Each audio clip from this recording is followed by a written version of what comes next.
నెల్లూరులో బారా షాహిద్ దర్గా దగ్గర స్వర్ణాల చెరువులో రొట్టెల పండుగ ఈ నెల 17వ తేదీ ప్రారంభమైంది. ఈరోజు 19వ తేదీ.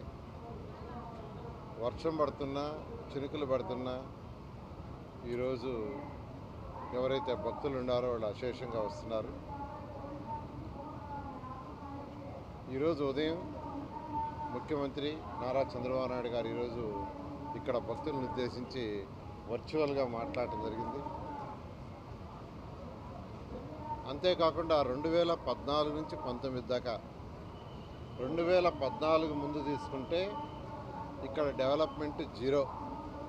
ఇదే స్వర్ణాల చెరువులో లారీలు కడిగేవాళ్ళు, కార్లు కడుక్కునేవాళ్ళు, బస్సులు కడుక్కునేవాళ్ళు, అక్కడే టాయిలెట్స్, అక్కడే యూరిన్. అలాంటిది 2014లో ఫస్ట్ టైం తెలుగుదేశం ప్రభుత్వంలో నేను మంత్రిగా ఉన్నప్పుడు దీన్ని ఒక పవిత్రమైన స్థలం ఇది, దీన్ని ఒక నేషనల్ లెవెల్లో, ఇంటర్నేషనల్ లెవెల్లో చేయాలనే ఉద్దేశంతో ఆ రోజు ముఖ్యమంత్రిగా ఉన్న నారా చంద్రబాబు గారి యొక్క ఆదేశంతో ఇక్కడ చక్కగా పర్మనెంట్ టాయిలెట్స్ కట్టాం, ఒక హాల్ కట్టాము, రోడ్లు వేసాము, ఘాట్లు కట్టాము, తర్వాత ట్రీ ప్లాంటేషన్ చేసాం, వాటర్ ఫెసిలిటీస్ చేసాం. అంతేకాకుండా ఒక ప్రేయర్ హాల్ కట్టాలని ఆ రోజు ముఖ్యమంత్రిగా నారా చంద్రబాబు నాయుడు గారు రావటం, ఒకసారి 20 కోట్లు శాంక్షన్ చేయడం జరిగింది. ఆ వర్క్ ఆగిపోయింది కాలమ్స్లో. అయితే ఈరోజు ముఖ్యమంత్రి గారు ఈరోజు యాక్చువల్గా ప్రజలను ఉద్దేశిస్తూ ఆ పని కంప్లీట్ చేయండి, వీలైనంత తొందరలో కంప్లీట్ చేయండి అని చెప్పడం, దానికి ఒక 5 కోట్లు యాక్చువల్గా శాంక్షన్ చేశారు.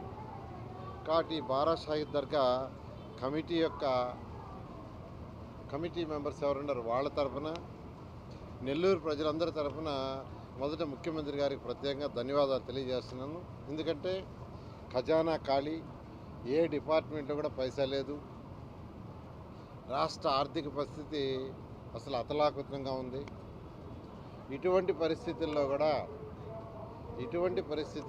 ఇది ఒక రాష్ట్ర పండుగగా తెలుగుదేశం 2014-19 దాకా చేసింది. దీన్ని ఒక ఇంటర్నేషనల్ సెంటర్గా చేయాలి అని ఈరోజు ముఖ్యమంత్రి గారు ఆదేశించారు. దీని ఈరోజు ఈ రాష్ట్రం నుంచే కాకుండా ఇతర దేశాల నుంచి కూడా వస్తున్నారు. దీన్ని ఇంకా బాగా పాపులర్ చేయాలి, ప్రజలకు ఎక్కువ నమ్మకం, రొట్టెలు పట్టుకోవటం, రొట్టెలు వదలటం. ఇది 414 సంవత్సరాల పైగా చరిత్ర కలిగింది. ఒకరు రొట్టె వదిలితే మరొక రొట్టె పట్టుకుంటారు. వాళ్ళ కోరిక తీరిన తర్వాత వచ్చి మళ్ళీ రొట్టె వదులుతారు. అలాంటి అంటే సంవత్సరం భక్తుల సంఖ్య పెరుగుతుందంటే వాళ్ళు అనుకునేవి జరుగుతున్నాయి, వాళ్ళ కోరికలు నెరవేరుతున్నాయి, ఆ నమ్మకం పెరుగుతుంది. అందుకనే దీన్ని ఒక ఇంటర్నేషనల్ సెంటర్గా డెవలప్ చేయండి, స్టేట్ లెవెల్ ఫంక్షనే కాదని ఈరోజు ముఖ్యమంత్రి గారు ఆదేశించారు. ఖచ్చితంగా ఖజానా అనేది కొంత సెటిలైట్ అయిన తర్వాత ఈ పరిసర ప్రాంతాలను ఎలా చేయాలి, ఏం చేయాలనేది మళ్ళీ ముఖ్యమంత్రి గారితో కూర్చొని, ఇక్కడ ఉన్న నాయకులు ముస్లిం సోదరులతో కూడా కూర్చొని డిస్కస్ చేసి, వక్ఫ్ బోర్డు అధికారులతో కూర్చొని డిస్కస్ చేసి దీనికి ఒక ప్లాన్ ఆఫ్ యాక్షన్ చేయడం జరుగుతుంది. ఆ ప్లాన్ ఆఫ్ యాక్షన్ ప్రకారం దీనికి ముందుకు పోవడం జరుగుతుంది. ఖచ్చితంగా ఈరోజు నెల్లూరులోని ముఖ్య నాయకులైనటువంటి ఈరోజు ఎంపీ గారు వేమిరెడ్డి ప్రభాకర్ రెడ్డి గారు, వారు మిసెస్ కొవ్వూరు ఎమ్మెల్యే గారు, మరియు చంద్రమోహన్ రెడ్డి గారు, మరియు రూరల్ ఎమ్మెల్యే, తర్వాత అజీజ్ ఎక్స్ మేయరు, తర్వాత ఎక్స్ నుడా చైర్మన్ మన శ్రీనివాసరెడ్డి, ఎక్స్ చైర్పర్సన్ అనురాధ, అందరం కలిసి ఈరోజు యాక్చువల్గా ఈ రొట్టెల పండుగలో ఇప్పుడే యాక్చువల్గా పోవటం, రొట్టె పట్టుకోవడం జరిగింది. మేమంతా పట్టుకున్న రొట్టె రాష్ట్ర అభివృద్ధి, ఈ రాష్ట్రం బాగా అభివృద్ధి చెందాలి.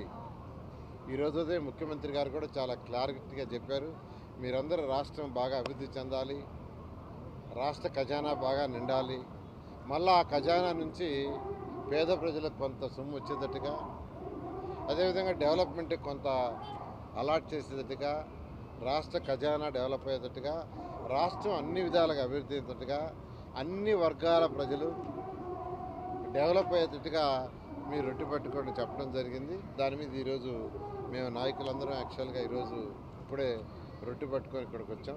ఒకటే ఆ అల్లా దయ వల్ల ప్రతి ఒక్కరూ సుఖశాంతి విషయం ఉండాలని, సకల ఐశ్వర్యాలు కావాలని కోరుకుంటున్నాను. Thank you.